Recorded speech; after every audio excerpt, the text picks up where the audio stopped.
इस वक्त दिल्ली के कालिंदी कुंज घाट पर यमुना के किनारे खड़ी हूँ। जैसा कि आप लोग देख सकते हैं, मेरे पीछे सफेद झाग और काले पानी में दम तोड़ती यमुना बह रही है।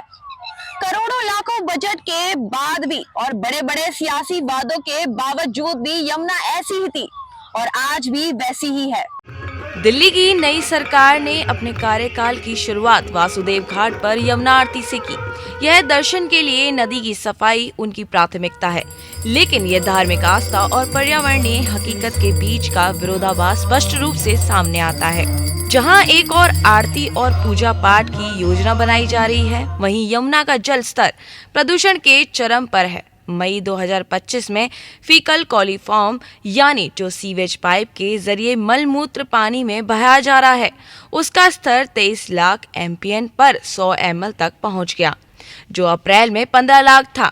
अमोनिया का स्तर भी 5.7 mg पर लीटर मापा गया, जो जल जीवों और इंसानी जीवन दोनों के लिए खतरा है।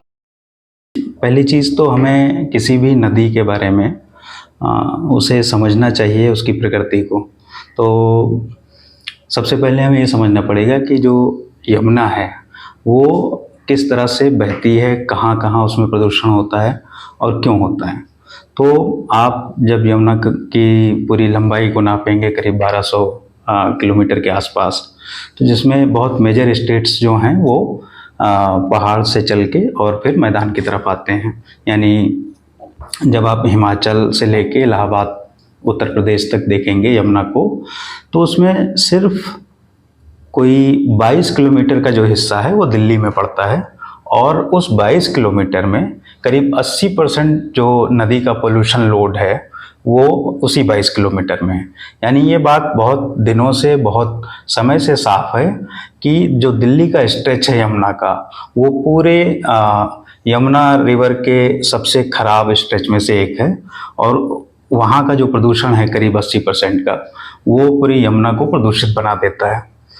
दो चीज़ें हैं। पहली चीज़, जब हरियाणा के बाद यमुना दिल्ली में प्रवेश करती है और जब दिल्ली से विदाई लेती है, दोनों जगहों पर यमुना की हालत बहुत बदतर हो जाती है। गृह मंत्री अमित शाह ने हाल ही में यमुना पुनर्जीवन योजना की समीक्षा की और कहा कि इसे 20 साल की दीर्घकालिक योजना के तहत देखा जाए। दिल्ली विकास प्राधिकरण DDA ने असीता ईस्ट और वासुदेव घाट जैसे प्रोजेक्ट्स पर काम शुरू किया है, जिनमें कुल 109 हेक्टेयर में ग्रीन स्पेस विकसित हो रही है।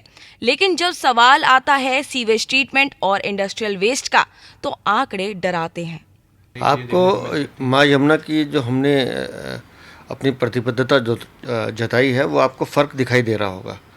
लगातार वहाँ काम भी शुरू हुआ है, लगातार जो बड़ी बैठकें हैं वो भी हो रही हैं और ख़ुद प्रधानमंत्री जी का कार्यालय, क्योंकि प्रधानमंत्री जी स्वयं यमुना को लेकर बहुत उन्होंने अपनी सभाओं में इस बात को लेकर कहा है और लगातार उसको लेकर बैठकें हो रही हैं, तैयारी चल रही है। और मुझे लगता है कि 3 साल का जो समय हमने दिया है, माँ यमुना निर्मल हो, अविरल बहे और जिस माँ यमुना को हमने बचपन में देखा है, वैसी माँ यमुना हम सब दिल्ली वालों को दिखा पाएँ, इसके लिए भारतीय जनता पार्टी की सरकार बिल्कुल कमिटेड है। दिल्ली में बीजेपी सरकार को सत्ता संभाले अभी सिर्फ 100 दिन ही हुए हैं। इस दौरान उन्होंने यमुना की सफाई के लिए कई योजनाएं घोषित की हैं, जिनमें 3 वर्षों में नदी को स्वच्छ बनाने का वादा भी शामिल है। सरकार ने 1500 करोड़ का बजट भी इस दिशा में आवंटित किया है।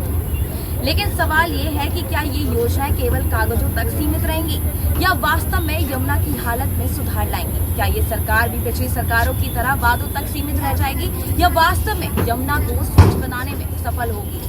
कैमरा पर्सन शबाना खान के साथ मैं श्रेया ठाकुर, दिल्ली।